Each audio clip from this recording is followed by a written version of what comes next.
क्या आपने ये नोटिस किया है कि दुनिया बहुत ज़्यादा बोलने लगी है? हर किसी के पास ओपिनियंस हैं, हर कोई एक्सप्लेन कर रहा है, हर कोई रिएक्ट कर रहा है, लेकिन अजीब सी बात ये है कि इतनी आवाज़ों के बावजूद क्लैरिटी नहीं मिल रही। और इसका रीज़न सिर्फ लोग नहीं है, आसमान में होने वाली हरकत भी है, यानी कि प्लानिटरी पोजीशन का शिफ्ट भी है। तो आसमान में जेमिनी का जो कॉन्स्टलेशन है वो एक्टिवेट हो रहा है और जुपिटर ऑलरेडी जेमिनी में बैठा हुआ है। अब 14 तारीख को वीनस यहाँ पर आएगा, ट्रांजिट होगा, और 15 मई को सन ट्रांजिट करेगा जेमिनी में। तो ये जेमिनी की एनर्जीज को इग्नाइट करेगा, यानी माइंड, इमोशंस और ईगो सब एक साइन में एक्टिव होने वाले हैं। लेकिन यहाँ असली ट्विस्ट शुरू होता है कि जेमिनी मरकरी का घर है, कम्युनिकेशन का घर है, इंफॉर्मेशन का घर है, और यहाँ जुपिटर कंफर्टेबल नहीं होता। जुपिटर रेट्रोग्रेड था, रेट्रोग्रेड के बाद डायरेक्ट हुआ, आपको पॉजिटिव रिजल्ट देते देते रोक देता है, 99% पर लेके जाके आपके काम रोक देता है। तो ये जुपिटर की थोड़ी सी नेगेटिविटी है जेमिनी में होने की वजह से। और यहाँ जुपिटर, जैसे मैंने आपको बताया, कि कंफर्टेबल नहीं होता, क्योंकि जुपिटर जो है वो विजडम का प्लैनेट है और जेमिनी जो है वो एंडलेस इन्फॉर्मेशन है। यानी जो जुपिटर है इस वक्त एक ऐसी जगह पर फंसा हुआ है जहाँ सच और शोर मिक्स हो चुके हैं। लोग ज़्यादा बोलेंगे, कम समझेंगे, रिलेशनशिप मिक्स सिग्नल्स देंगे, ओवर थिंकिंग करेंगे। लोग इमोशनली अवेलेबल नहीं होंगे लेकिन अटेंशन ढूंढेंगे। वीनस जेमिनी में जब आएगा तो ये अट्रैक्शन को फास्ट करेगा लेकिन डेप्थ को अनस्टेबल कर देगा, यानी रिश्तों में गहराइयाँ नहीं होंगी।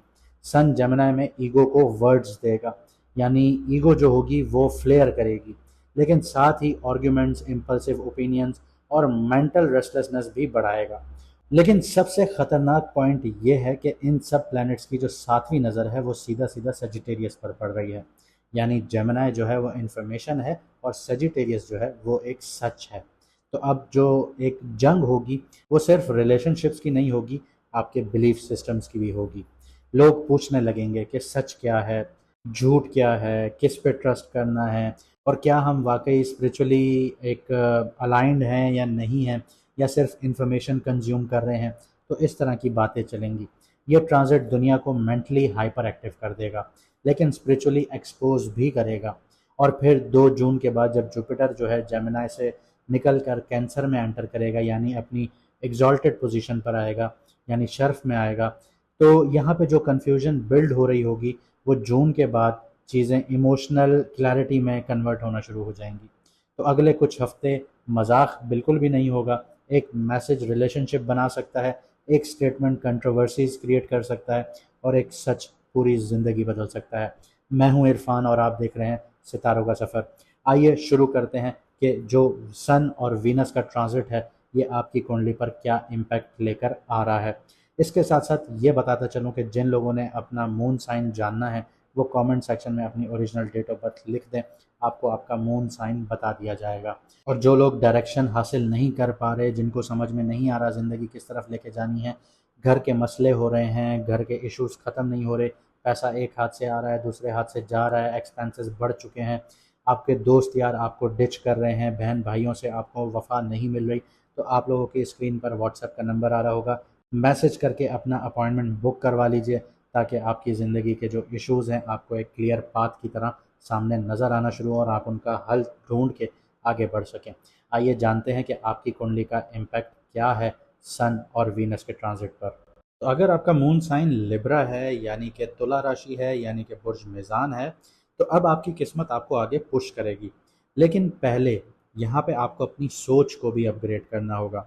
आपके लिए ये जो ट्रांजिट है बहुत इंपॉर्टेंट है, क्योंकि जेमिनी आपका 9th हाउस है, यानी लक का घर है। और वैदिक एस्ट्रोलॉजी में 9th हाउस सिर्फ लक का घर ही नहीं होता, ये आपकी डेस्टिनी भी है, हायर विजडम भी है, आपकी स्पिरिचुअलिटी भी है, ट्रैवलिंग भी है, आपके टीचर्स भी हैं, गुरु भी हैं, फादर भी हैं, बिलीफ सिस्टम भी है, आपके हायर एजुकेशन भी है, और लाइफ फिलॉसफी भी है।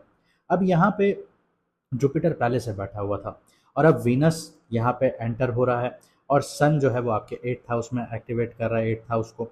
यानी अगले कुछ हफ्तों में आपकी सोच, बिलीफ और लाइफ डायरेक्शन डीपली शिफ्ट होने वाली हैं। आप सडनली नए आइडियाज़ एक्सप्लोर कर सकते हैं, स्पिरिचुअलिटी, रिलीजन को नए एंगल से देख सकते हैं, ट्रैवल अपॉर्चुनिटीज़ आ सकती हैं आपके लिए, या लाइफ का कोई बिगर पर्पस समझने के लिए आप कोशिश भी कर सकते हैं। लेकिन यहाँ एक हिडन कॉन्ट्राडिक्शन भी है। जुपिटर जेमिनाई में है। जेमिनाई जुपिटर का एनिमी साइन है। इसके दोस्त का घर नहीं है, दुश्मन का घर है। यानी विजडम और इन्फॉर्मेशन यहाँ पे मिक्स हो रही है। आपको बहुत नॉलेज मिलेगी, लेकिन हर नॉलेज सच होगी या नहीं ये डिसाइड नहीं हो पाएगा। और यहाँ पे ये चीज़ भी नहीं भूलनी कि इन प्लैनेट्स की सातवीं जो एस्पेक्ट है वो आपके थर्ड हाउस पर पड़ेगी, यानी सेजिटेरियस पर। तो कम्युनिकेशन, हिम्मत, डिसीजंस डायरेक्टली एक्टिवेट हो जाएंगे। तो इस ट्रांजिट में सिर्फ सीखना नहीं होगा, इसमें जो सीखा है उसको एक्सप्रेस भी करना होगा। करियर, बिजनेस और फाइनेंस के हवाले से बात करें तो करियर वाइज ये ट्रांजिट एक्सपेंशन दे सकता है, स्पेशली अगर आप law, media, teaching, publishing, content creations, travel industry, consultations, spirituality, international कामों में जुड़े हुए हैं, फॉरेन से जुड़े हुए हैं कामों में, इन कामों से लिंक्ड हैं, तो अपॉर्चुनिटीज़ आप लोगों की सडनली ओपन होना शुरू होंगी। आपको foreign connections, online growth, certifications, courses, public exposure या मेंटोरशिप जो अपॉर्चुनिटीज़ हैं वो भी मिलेंगी। लेकिन यहाँ पे वही बात है कि एक वार्निंग साइन भी आता है। हर एडवाइस ब्लाइंडली फॉलो मत कीजिएगा। हर गुरु, आपका टीचर जेन्युइन नहीं होगा, और हर अपॉर्चुनिटी लॉन्ग टर्म स्टेबल नहीं होगी। सन जो है वो ईगो देगा, तो जो आपके फाइनेंशियल मैटर्स हैं वहाँ पे आप ईगोइस्टिक अप्रोच अपना सकते हैं, जिसकी वजह से सडन अप्स एंड डाउन्स देख सकते हैं। वीनस चार्म और अट्रैक्शन देगा। जुपिटर इंटेलेक्ट को आपकी एक्सपेंशन की तरफ लेकर जाएगा। यानी अगर ग्राउंडेड आप लोग नहीं रहे तो कन्फ्यूजन भी उतनी ही जल्दी आपको उठाना पड़ेगी, और वो इतनी जल्दी एक्सपेंड होगी कि आप परेशान हो जाएंगे।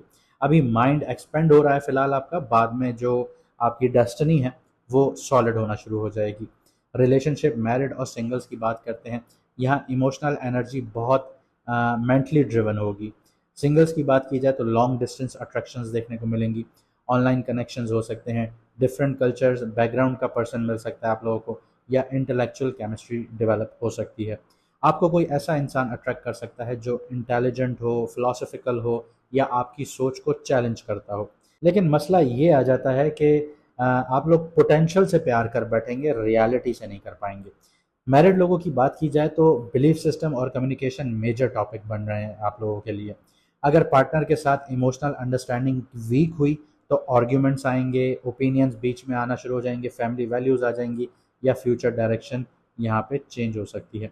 और सजिटेरियस के ऊपर जो नज़र पड़ रही है तीसरे घर पर एक्टिवेट हो रही है, यानी आपके अल्फाजों का इम्पैक्ट बहुत पावरफुल होगा, आपकी टोन का इम्पैक्ट बहुत पावरफुल होगा। एक सेंटेंस या तो आपका घर बना देगा, या एक सेंटेंस आपका घर तबाह भी कर सकता है। आगे बढ़ते हैं, हेल्थ की बात करते हैं तो नाइन्थ और थर्ड हाउस की जो एक्टिवेशन है ये मेंटल ओवर सिमुलेशन क्रिएट करती है। तो पॉसिबल इश्यूज ये आ सकते हैं आपके लिए कि एनजाइटी हो सकती है ओवर थिंकिंग की वजह से, ट्रैवल फटीग आ सकती है, शोल्डर और गर्दन में टेंशन आ सकती है, पेन हो सकता है, स्लीप इम्बैलेंस हो सकता है, नर्वस एग्जॉशंस हो सकती हैं, नर्वस सिस्टम फ्लक्चुएट कर सकता है, डाइजेस्टिव फ्लक्चुएशंस हो सकती हैं स्ट्रेस की वजह से। आप फिजिकली एक्टिव रहेंगे, मेंटली आंसर ढूंढते रहेंगे, और यही इस ट्रांजिट का डीपेस्ट लेसन होगा आप लोगों के लिए।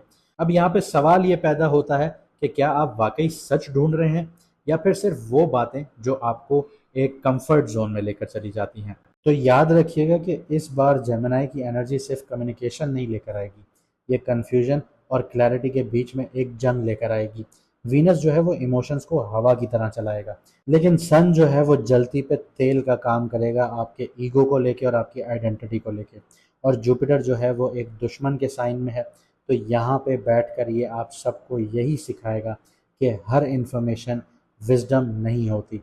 अगले कुछ हफ्तों में आप लोग देखेंगे कि कुछ रिलेशनशिप्स बनेंगे, कुछ इल्यूजन्स आप लोगों के टूटेंगे, कुछ लोग वापस आएंगे आपकी ज़िंदगी में, और कुछ लोग ऐसे खुल के आपके सामने आएंगे जो आपसे इग्नोर नहीं किया जाएगा। लेकिन याद रखिएगा कि जब जुपिटर यहाँ से ट्रांजिट करेगा तब इमोशनल क्लैरिटी आप लोगों को धीरे धीरे अंधेरों से निकाल के दोबारा लाइट की तरफ लेकर आना शुरू होगी। अब खुदा की कुदरत जो है, यानी यूनिवर्स जो है, वो माइंड को चैलेंज करेगी ताकि बाद में दिल से असल सच समझ सकें आप लोग। तो जो भी हो रहा है उसे कोइंसिडेंस नहीं समझना आप लोगों ने। कुछ कन्वर्जेशंस कार्मिक होती हैं, कुछ एंडिंग्स जो हैं वो स्पिरिचुअल होती हैं, और कुछ लोग सिर्फ इसलिए मिलते हैं ताकि आप खुद को पहचान सकें। मुझे दीजिए यहाँ से इजाज़त, मिलते हैं अगली वीडियो में सितारों के सफ़र पर।